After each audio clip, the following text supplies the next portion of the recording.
thank you for being here today.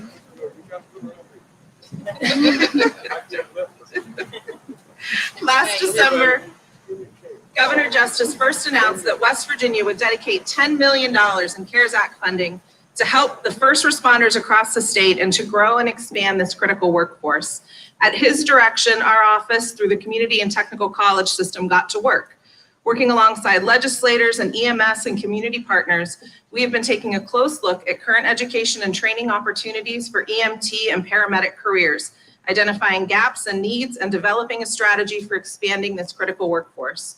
This past June, Governor Justice announced the result of that work, the EMS West Virginia Answer the Call initiative. Through Answer the Call, we are supporting strategic projects that will shore up our state's EMS workforce and help communities better care for our neighbors now and into the future.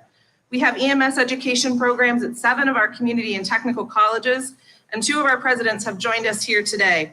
Bonnie Copenhaver from New River Community and Technical College and Josh Baker from Mount West Community and Technical College. Through our mobile ambulance simulators, which you'll learn more about today, our community and technical colleges will be able to take this education and training out of the classroom and into our most rural communities.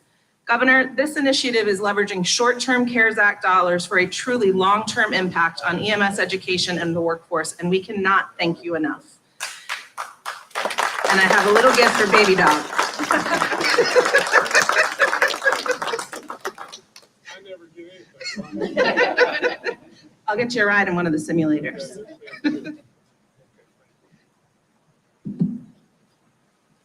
Well, I mean, when it really boils right down to it, you know, we all know West Virginia is on the move. And as we're on the move, there's more and more and more need. And literally, at the end of the day, there couldn't be a peoples in the world more important than their EMSs. They're the very, very, very first person on the front line.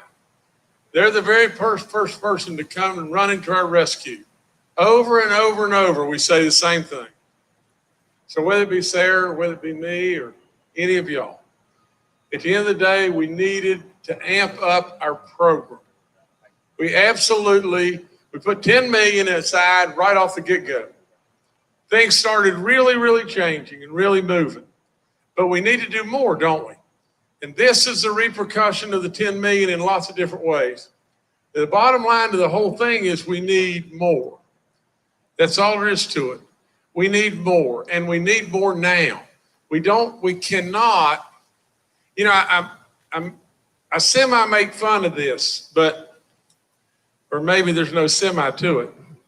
But when I first came here, many folks were scrambling around everywhere. We don't want to make light of this, but we were trying to get, you know, whether it be 8 people or whatever to come to West Virginia in a water bottling plant or whatever it may be. Well, at the end of the day, we have a need for EMSs that is so profound it's off the chart. And if really and truly what we do is wait, and then we get 3 more EMSs, in the meantime, we have a crisis like nobody's business. So what do? I mean, for God's sakes, a living, you got to move. You got to move, and you got to move faster than I would move and faster than Baby Dog moves. That's all there is to it, because we eat too many chicken nuggets. You know, we are on the same dietary program. But with all that being said, at the end of the day, we moved. Now, is this enough? No. We want to continue to do more and more and more. But with the step up of our colleges, of Sarah, of all this all that we have right behind us, the training ability to be able to pump out more and more and more need. That's what it's all about. You can't sit on your hands. You can't absolutely try to draw up the perfect deal. You know, there's not many things I can do in this world, but I can do 3 things. I told you this a long time ago. You know, I can really shoot a shotgun, and I can really coach a basketball team, but I can make a deal too. If you cling in life to the perfect storm deal, the perfect deal, you'll never get anything done. You know, while you're clinging to that, I'm going to make 10 more deals while you're clinging to try to make it perfect. This may not be perfect, but we're moving. And that's what I would tell every last one of you all across the board. You got to move. You got to move. There's too big of a need in this state, all across our state, everywhere. Move. For God's sakes, living, it may not be perfect, but move. Waiting on the perfect storm is really tough because it only comes by just very, very, very rarely. And the other thing is you can never make it perfect because only one was able to make things perfect. And it's not any of you, and it's surely not me. So with all that being said, I congratulate you, Sarah. I congratulate all you guys every way for all you do every time, everywhere. You do great, great, great stuff. And I can't believe you give me nothing. You got baby dog something, give me anything. You were right. Okay, that's fine. And the other thing, let me just tell you this. You know, Marshall University, of course, Kathy, Jill, and I all graduated from Marshall. I was there in the dorm when the plane went down. Kathy, too. She was in the dorm, the Twin Towers dorm. I was at South Hall. I'm telling you, it's really hard to fathom that anything could get any worse than that. And then we were there, both of us out on the field when we beat Xavier, and with the young Thundering Herd, it was a great big deal. Great, great big deal. But just day before yesterday, Marshall University's football team, under new leadership as the head coach, new athletic director, new president, all the great stuff and exciting stuff that's going on at Marshall, beat a power like you can't imagine and beat them at their home place. And all of you know that. But it really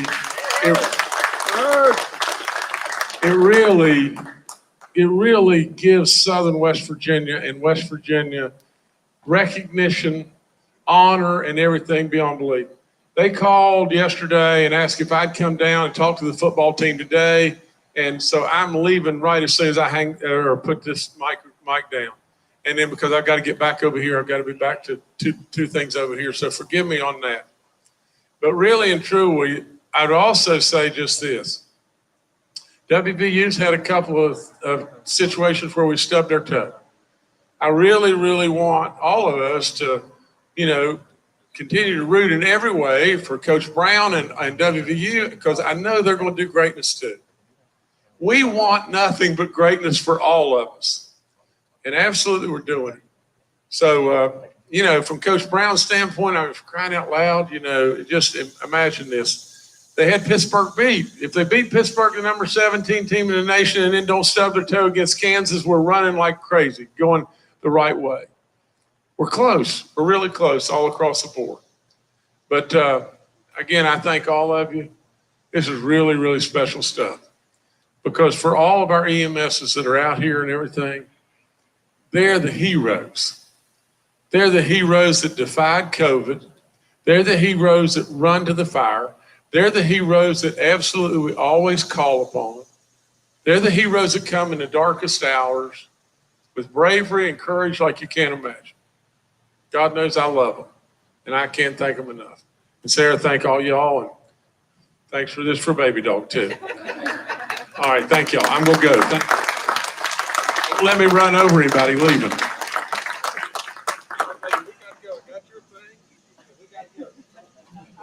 Governor, thank you. Thank you for this historic investment in EMS education. It's been our pleasure at the Community and Technical College System to take the lead on this project with the governor and his staff and the amazing EMS personnel from across the state of West Virginia.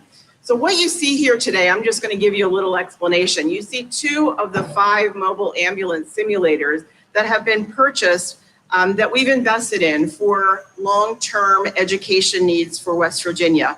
These simulators will be deployed to 5 regions across the state, so they can be used by education programs training EMTs and paramedics. So practicing in a simulated environment while they are training, EMS personnel can learn to excel in the emergency situations that they will be faced with every day in their practice. But they will be in a controlled environment. And expert faculty and teachers can be outside watching what's happening on the inside, as you see here on the television screen. While some of our community and technical colleges and some of our EMS stations already have some of this equipment available, these simulators will allow us to bring this education out to more rural parts of our state, to more underserved parts of our state, to either help people enter the EMS workforce or help them upskill to a higher level within the workforce. Remember that a lot of these students are already in the workforce, and so consequently, they don't have a lot of time to be traveling to go and upskill their for their education. So this allows us to bring that education to them. Training on these vehicles, how to use them, began today. We have lots of our community and technical college system EMS personnel, faculty, instructors, directors here today. They started training this morning and they will be here through tomorrow afternoon with that training. Wait until you see what these things can do. We're going to open them up for you as soon as we finish here. This fleet is being physically managed by HealthNet Air Medical Transport. Their bases of operation across the state, as well as their ability to manage a fleet of vehicles like this, and their experts in EMS education really bring value to this program. And so thank you, Clinton, for your partnership. We're grateful for that partnership. I'd also like to recognize a few other important partners who have made this vision a reality. And so thank you to all of you.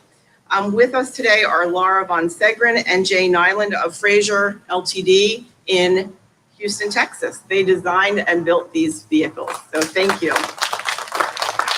Also with us today, wait till you hear this one, Joachim Hilbrand from SimStation, who is here from Vienna, Austria. Thank you. Thanks for being here.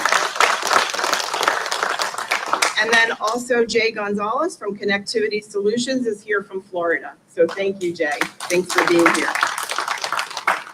So the Answer the Call initiative is much larger than just these simulators. It has also included education of current EMS personnel in areas such as mental health first aid, leadership, geriatric emergency medical services.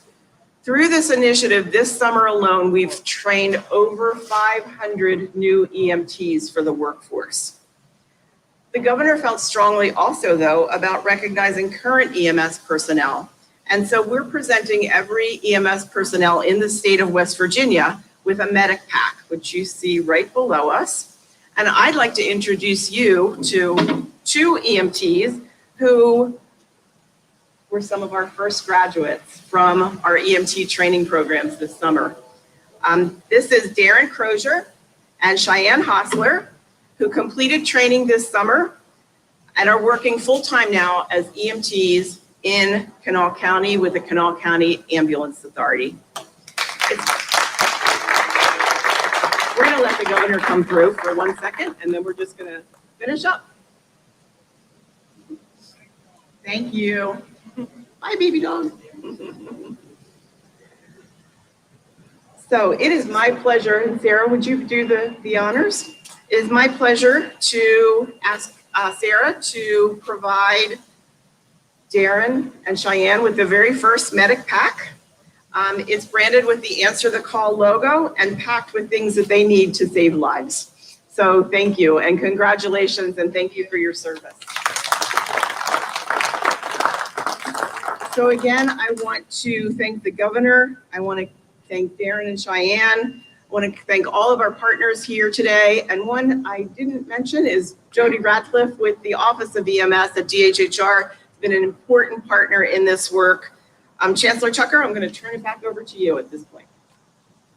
I'm the only thing standing between y'all getting to play with the simulators, so I'm going to get off the mic. Thank you all for coming very, very much. If you want to learn anything else about this initiative, please go to emswv.com. Thank you to the legislature. Thank you to the governor. Thank you to all of you for all of your partnership and everything that you have done. Go play with the toys.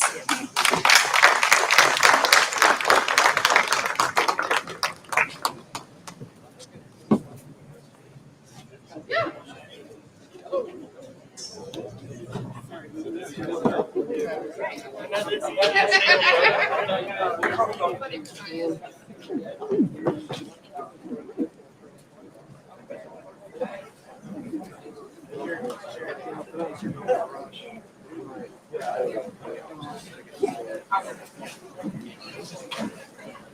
after this, tear down, I don't remember the Capitol, or no, the Cultural Center Theater. Make sure that stuff, make sure they know the store. Do you need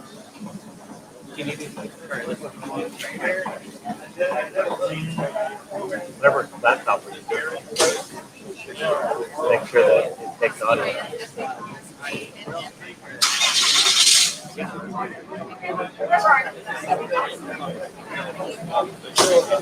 like whatever tech you need to do with the tech design for today.